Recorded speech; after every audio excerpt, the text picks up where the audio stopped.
Hello friends, this is Sumit and welcome back to my YouTube channel dear learner academy. एक बार फिर से आप सबका डियर लर्नर एकेडमी में स्वागत है। प्यारे साथियों, आप सब कैसे हैं? उम्मीद है कि आप सब मस्त होंगे, ज़बरदस्त होंगे और अपनी तैयारी को बहुत ही अच्छे तरीके से कर रहे होंगे। आज हम बात करने वाले हैं, हमने इससे पहले बात किया था क्या, वाक्यांशों के लिए एक शब्द। आज हम उसके दूसरे भाग की बात करेंगे, ठीक है। वाक्यांशों के लिए एक शब्द में हमने पहले टॉपिक को पढ़ लिया है, अब दूसरे पार्ट का वीडियो हम ला रहे हैं। इससे पहले आपको एक बात बता दें कि यदि आप चैनल पर नए हैं और चैनल से अभी तक नहीं जुड़े हैं तो आप जल्द से जल्द चैनल को सब्सक्राइब कर लीजिए, क्योंकि हम यहाँ पर क्या कर रहे हैं, उत्तर प्रदेश में जो उत्तर प्रदेश कर रहे हैं से एसएससी जीडी का जो वैकेंसी आया हुआ है उसका सॉल्यूशन करवा रहे हैं। किसके द्वारा? RWA की बुक के द्वारा, ठीक है। RWA का जो बुक है उसका हम सॉल्यूशन करवा रहे हैं, डेली करवा रहे हैं। तो आप सब यदि अपनी तैयारी को और भी मजबूत बनाना चाहते हैं तो हमारे चैनल को सब्सक्राइब कर लीजिए, लाइक कर दिया कीजिए वीडियो को, और वीडियो को शेयर कर दिया कीजिए, ताकि जल्द से जल्द नोटिफिकेशन सभी तक पहुंच जाया करे और जो भी हम वीडियो डालें, ठीक। चलिए बिना किसी देरी के हम स्टार्ट करते हैं आज का अपना टॉपिक। देखिए, वाक्यांश के लिए एक शब्द में क्या दिया गया है कि प्रकृति से उद्भूत या प्रकृति में होने वाला, जो मतलब प्रकृति से उद्भूत हो या प्रकृति के द्वारा जो होता है उसे हम क्या कहते हैं? उसको हम प्राकृत कहते हैं, ठीक है। उसे क्या कहेंगे? प्राकृत कहेंगे। उसके बाद दिया गया है क्या, प्रार्थना करने वाला व्यक्ति क्या कहलाता है? प्रार्थी कहलाता है। देखने में प्रिय लगने वाला, प्रियदर्शी। बहुत सी भाषाएं जानने वाला, बहुभाषाविद, ठीक। आधे से अधिक लोगों की मिलकर एक राय, जो मतलब ज़्यादा लोगों की राय मिलकर एक राय बनती है उसे हम कहते हैं बहुमत। बहुत से लोगों के द्वारा एक मत दिया जाता है उसे बहुमत कहते हैं, ठीक। आगे चलते हैं। आगे दिया गया है क्या, जिसका कोई रोजगार नहीं है, मतलब जो बिना काम के बैठा हुआ है, जिसका कोई रोजगार नहीं, उसे हम क्या कहते हैं? बेरोजगार कहते हैं। जिसको किसी बात की खबर ना हो उसे हम कहते हैं क्या? बेखबर। भारत देश से संबंधित या भारत में उत्पन्न क्या कहलाता है? भारतीय कहलाता है। भूगोल से संबंधित या भूगोल का क्या कहलाता है? भौगोलिक कहलाता है। जो भूगोल से संबंधित है उसे क्या कहते हैं? भौगोलिक कहते हैं। जो खुले हाथों दान करता हो उसे क्या कहते हैं? मुक्त हस्त। जो खुले हाथों दान करता है उसे क्या कहते हैं? मुक्त हस्त। जिसने मृत्यु को जीत लिया हो उसे क्या कहते हैं? मृत्युंजय, ठीक। आगे चलते हैं। आगे दिया गया है क्या, असाधारण मेधा यानी बुद्धि वाला, उसे क्या कहते हैं? मेधावी। जिसके पास तीव्र बुद्धि है, मतलब वो अन्य व्यक्तियों से ज़्यादा बुद्धि होती है, उसे कहते हैं क्या? असाधारण मेधा वाला यानी मेधावी कहते हैं, ठीक है। राजगद्दी का उत्तराधिकारी या सबसे बड़ा राजकुमार क्या कहलाता है? युवराज कहलाता है। आगे दिया गया है, पुलिस या सेना में नया भर्ती जवान क्या कहलाता है? रंगरूट। राज्य द्वारा आधिकारिक रूप से प्रकाशित होने वाला पत्र क्या कहलाता है? राजपत्र कहलाता है। आगे चलते हैं। रोष से भरा हुआ, ठीक। रोष से भरा हुआ क्या कहलाता है? रुष्ट। बच्चों को थपकी देते हुए सुलाने का गीत क्या कहलाती है? लोरी कहलाती है। जो बच्चों को गाकर सुलाई जाती है उसके लिए एक शब्द क्या कहलाता है? लोरी, ठीक है। वह स्त्री या मादा पशु जो संतान उत्पन्न करने में असफल हो उसे क्या कहते हैं? बंध्या या बांझ कहते हैं, ठीक है। वह स्त्री या मादा पशु जो संतान उत्पन्न नहीं कर सकती उसे क्या कहते हैं? बंध्या कहते हैं। जिसे जीत लिया गया हो उसे क्या कहते हैं? विजित कहते हैं, ठीक। जिसे जीत लिया गया हो उसे क्या कहेंगे? विजित कहेंगे। आगे दिया गया है क्या, कानून का रूप देने के लिए प्रस्तुत किया गया प्रस्ताव क्या कहलाता है? मसौदा कहलाता है, ठीक। आगे दिया गया है क्या, भले बुरे की पहचान करने का ज्ञान, जिसके पास विवेक होगा वही भले बुरे की पहचान करेगा ना, तो इसे क्या कहेंगे? इसके लिए एक शब्द है विवेक। पर स्त्री से अनुचित संबंध रखने वाला, जो दूसरी स्त्री से अनुचित संबंध रखता है उसे व्यभिचारी कहते हैं। क्या कहेंगे? व्यभिचारी। वह जो शक्ति या देवी की उपासना करता है उसे शाक्त कहते हैं। आगे चलते हैं। आगे दिया गया है क्या, मुर्दे या शव जलाने का स्थान क्या कहलाता है? श्मशान, सभी को पता होगा। दो धाराओं या नदियों के मिलने का स्थान क्या कहलाता है? संगम कहलाता है। जहाँ पर दो नदियाँ मिलती हैं या दो धाराएं मिलती हैं वो क्या कहलाता है? स्थान संगम, ठीक है। मनुष्यों का किसी विशेष विषय पर विचार के लिए मिलन सम्मेलन कहलाता है, ठीक। मतलब कोई एक विशेष विषय पर जब कई लोग मिलते हैं तो उसे क्या कहते हैं? सम्मेलन। जो अक्षर जानता हो यानी पढ़ना लिखना जानता हो उसे क्या कहते हैं? साक्षर कहते हैं, ठीक। मांस से युक्त सामिस क्या कहलाता है? मांस से युक्त सामिस, ठीक। और उसके बाद आगे चलते हैं हम। आगे दिया गया है क्या, कोमल और मधुर कंठ वाला क्या कहलाता है? सुकंठ कहलाता है। जो स्मरण रखे जाने योग्य हो, स्मरणीय। जो सब काम अपने भरोसे करता हो, उसे क्या कहते हैं? स्वावलंबी। यानी वह दूसरों के भरोसे नहीं रहता है, वह बहुत स्वावलंबी है, अपना कार्य अपने से करता है। आगे चलते हैं। दूसरों को जान से मार डालने वाला क्या कहलाता है? हत्यारा कहलाता है। ठीक, आप सभी को पता होगा। सेना का वह भाग जो सबसे आगे रहता है क्या कहलाता है? हरावल। जो हाथ से लिखा गया हो उसे क्या कहेंगे? हस्तलिखित। भला या हित चाहने वाला क्या कहलाता है? हितैषी कहलाता है। ठीक, आपको यहाँ तक ज्ञान होगा। आगे चलते हैं। हाथी की पीठ पर रखी जाने वाली चौकी क्या कहलाती है? हौदा। ठीक, आगे चलते हैं। राजभवन के अंदर महिलाओं का निवास अंतःपुर। जिसमें कुछ करने की क्षमता ना हो उसे क्या कहते हैं? अक्षम। जो खाने योग्य ना हो, अखाद्य। जहाँ कोई न जा सके, अगम्य। जिसका ज्ञान इंद्रियों द्वारा ना हो उसे क्या कहते हैं? अगोचर। ठीक, आगे चलते हैं।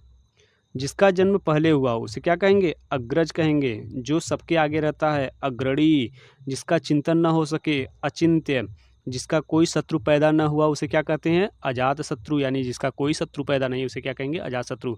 जिसे जीता न जा सके उसे क्या कहते हैं? अजेय। जिसके आने की तिथि ज्ञात ना हो, अतिथि। आप सभी को पता होगा कि जिसके आने की कोई तिथि नहीं रहती उसे हम क्या कहते हैं? अतिथि कहते हैं। आगे चलते हैं। कोई बात जो बढ़ा चढ़ाकर कही गई हो उसे क्या कहते हैं? अतिशयोक्ति। ठीक है। जिसकी तुलना न की जा सके उसे क्या कहते हैं? अतुलनीय। अभी हाल ही में उत्तर प्रदेश री एग्जाम में यह क्वेश्चन देखने को मिला था कि जिसकी तुलना न की जा सके वह अतुलनीय होता है। ठीक है। जो दंड पाने योग्य न हो, अदंडनीय।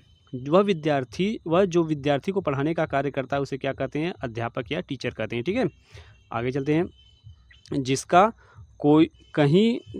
कोई अंत ना हो उसे क्या कहते हैं? अनंत कहते हैं। जो बात कभी सुनी न गई हो, अनसुनी। जिस पर आक्रमण न किया गया हो, अनाक्रांत। कनिष्ठा और मध्यमा के बीच की उंगली, अनामिका। वर्षा का अभाव, अनावृष्टि। आगे चलते हैं। आगे दिया गया है क्या? जिस पर कोई नियंत्रण न हो, अनियंत्रित। जिसका या जिसके संबंध में कोई निर्णय न हुआ हो, अनिर्णित। किसी के पीछे पीछे चलने वाला, अनुयायी। यानी आप किसी को फॉलो करते हैं या किसी के पीछे पीछे चलते हैं तो उसके आप अनुयायी कहलाएंगे या अनुगामी कहलाते हैं। ठीक है। जिसका जन्म बाद में हुआ उसे क्या कहते हैं? अनुज कहते हैं। किसी और स्थान पर अन्यत्र कहलाता है। आगे चलते हैं। जिसका मन किसी दूसरी ओर लगा हो उसे क्या कहेंगे हम? अन्यमनस्क। ठीक है। दोपहर के बाद का समय अपराह्न कहलाता है। अब चलते हैं हम आगे। आवश्यकता से अधिक धन का संचय न करना क्या कहलाता है? अपरिग्रह। ठीक। जिसके उस पार की कोई वस्तु को न देखा जा सके, अपारदर्शी। जिसकी पहले से कोई आशा न हो, अप्रत्याशित। जिसके लिए कोई बाधा या रोक टोक न हो, अबाध। ठीक, इन सब के लिए एक शब्द क्या होता है? यही होता है। आगे चलते हैं। आगे दिया गया है जो इस लोक में संभव न हो उसे क्या कहेंगे? अलौकिक। जिसका अस्तित्व अल्पकाल तक रहे उसे क्या कहते हैं? अल्पकालिक। जो कम जानता हो, अल्पज्ञ। जो कम बोलने वाला हो, अल्पभाषी। जो अवश्य होने वाला हो, अवश्यंभावी। जिसका विवाह न हुआ हो, अविवाहित। ठीक, आगे चलते हैं। आगे दिया गया है क्या? जो व्यवहार में न लाया गया हो, अव्यवहारित। ठीक। जो शोक करने योग्य न हो, अशोच्य। जो अपनी बात से न टले, अटल। न टूटने वाला, अटूट। जो पहले न देखा गया हो, अदृष्टपूर्ण। वास्तविक मूल्य से अधिक लिया जाने वाला शुल्क, अधिशुल्क। ठीक, आगे चलते हैं। किसी व्यक्ति या सिद्धांत का समर्थन करने वाला अनुयायी कहलाता है। परंपरा से चली आ रही बात, उक्ति या कला, अनुश्रुति। जिसका कोई निश्चित घर न हो, अनिकेत। ये भी पूछा जाता है, अनिकेत किसे कहते हैं? जिसका कोई निश्चित घर न हो उसे अनिकेत कहते हैं। जो पहले पढ़ा न गया हो, अपठित। जिसका जन्म उच्च कुल में हुआ हो, कुलीन। अच्छी तरह से सीखा हुआ, अभ्यस्त। आगे चलते हैं। आगे दिया गया है क्या? अच्छा बुरा समझने की शक्ति का अभाव, अविवेक। जो समय पर न हो, असामयिक। जिसमें कुछ करने की क्षमता ना हो, अक्षम। अभी ये रिपीटेड है। ठीक है, पर ऊपर भी दिया गया था। जो दिया ना जा सके, अदेय। जिसे पढ़ा ना जा सके, अपाठ्य। आकाश से सुनाई पड़ने वाली वाणी, आकाशवाणी कहलाती है। आगे चलते हैं।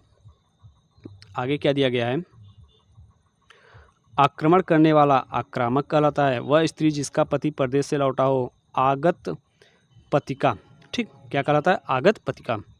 जिस पर किसी का आतंक छाया हो, क्या कहलाते हैं? आतंकित। जो अपनी हत्या कर लेता हो, आत्मघाती। ठीक, आगे चलते हैं। आगे क्या दिया गया है कि दैव अथवा प्रकृति द्वारा होने वाला आधिदैविक क्या कहलाता है? आधिदैविक। आत्मा और ईश्वर से संबंध रखने वाला क्या कहलाता है? आध्यात्मिक कहलाता है। एक देश द्वारा दूसरे देश से वस्तुओं को मंगाया जाना आयात कहलाता है और देना निर्यात कहलाता है। ठीक है। आयोजन करने वाला व्यक्ति क्या कहलाता है? आयोजक कहलाता है। आगे चलते हैं। आगे दिया गया है क्या? जो आलोचना के योग्य हो आलोच्य कहलाता है। किसी अवधि के से संबंध रखने वाला आवधिक कहलाता है। वह क्लर्क जो आशुलिपि जानता हो यानी शॉर्ट हैंड की बात कर रहा है, ठीक, उसे क्या कहते हैं? आशुलिपिक कहते हैं। ठीक। जिसे आश्वासन दिया गया हो उसे क्या कहते हैं? आश्वस्त। जिसने अपनी इंद्रियों को वश में कर लिया हो इंद्रिय जीत, इंद्रजीत कहते हैं। इंद्रिय जीत दिया गया है। आगे चलते हैं। जो इंद्रियों की पहुंच से बाहर हो इंद्रियातीत क्या कहलाता है? इंद्रियातीत। जो इंद्रियों को वश में कर लिया उसे इंद्रजीत कहते हैं, लेकिन जो इंद्रियों से परे उसे क्या कहते हैं? इंद्रियातीत। इतिहास का जानकार इतिहासज्ञ कहलाता है। जिसकी ईर्ष्या या इच्छा की गई हो उसे क्या कहते हैं? इप्सित। ठीक, ये भी इम्पोर्टेंट है। ठीक है। जिसकी ईर्ष्या या इच्छा की गई हो, ठीक है, उसे क्या कहते हैं? इप्सित। नीचे की ओर जाना या आना या जाना उतरना कहलाता है। ठीक। ऊपर की ओर उछाला हुआ उच्छिप्त कहलाता है। जिस पर किसी दाम का उत्तरदायित्व हो उत्तरदायी। जिस पर किसी काम का, ठीक है, काम का उत्तरदायित्व उसे क्या कहते हैं? उत्तरदायित्व। ठीक। आगे चलते हैं। सूर्य जिस पर्वत के पीछे निकलता है उसे क्या कहते हैं? उदयाचल कहते हैं। जो ऊपर कहा गया हो उपर्युक्त कहलाता है। जिसका उल्लेख करना आवश्यक हो उल्लेखनीय। सूर्योदय से पहले का समय उषा काल कहलाता है। ऊपर की ओर जाने वाला ऊर्ध्वगामी कहलाता है। आगे चलते हैं। आगे क्या दिया गया है? किसी एक पक्ष से संबंध रखने वाला एक पक्षी। इंद्रियों से संबंधित ऐन्द्रिक। इस लोक से संबंध रखने वाला इहलौकिक या ऐहिक कहलाता है। जिसका संबंध उपन्यास से हो औपन्यासिक कहलाता है। ठीक। सारे शरीर की हड्डियों का ढांचा क्या कहलाता है? कंकाल कहलाता है। चलिए आगे चलते हैं। आगे दिया गया है क्या? जो कहा गया है कथित फूल जो अभी खिला ना हो उसे कली कहते हैं। स्त्री जो कविता रचती हो कवयित्री कहलाती है। जो काम से जी चुराता हो कामचोर कहलाता है। किसी की कृपा से पूरी तरह संतुष्ट कृतार्थ। ठीक। आगे चलते हैं। आगे क्या दिया गया है? जिसे क्रय किया गया हो उसे क्या कहते हैं? कृत कहते हैं। कुंती का पुत्र कौन्तेय कहलाता है। भूख से व्याकुल क्षुधातुर कहलाता है। कारागार से संबंध रखने वाला कारागारिक कहलाता है। ठीक। प्यारे साथियों, आज के लिए बस इतना ही रखेंगे क्योंकि वीडियो ज़्यादा लंबी हो जाएगी और आपको भी प्रॉब्लम होने लगती है। ठीक है। हम छोटी छोटी वीडियो इसलिए लाते हैं, हमें करना है, हम 1 महीने में पूरा सिलेबस कवर कर देंगे। तो आप लोग बस ऐसे ही बने रहिए। यदि आप चैनल पर नए हैं तो चैनल को बस क्या करिए कि सब्सक्राइब कर लिया कीजिए और बेल आइकन को दबा दिया कीजिए। ठीक है। बेल आइकन को आप दबा दिया कीजिए ताकि जो भी नोटिफिकेशन हो आपको सबसे पहले मिल जाए। तो चलिए आज के लिए बस इतना ही। फिर मिलते हैं अगले वीडियो में। तब तक के लिए धन्यवाद।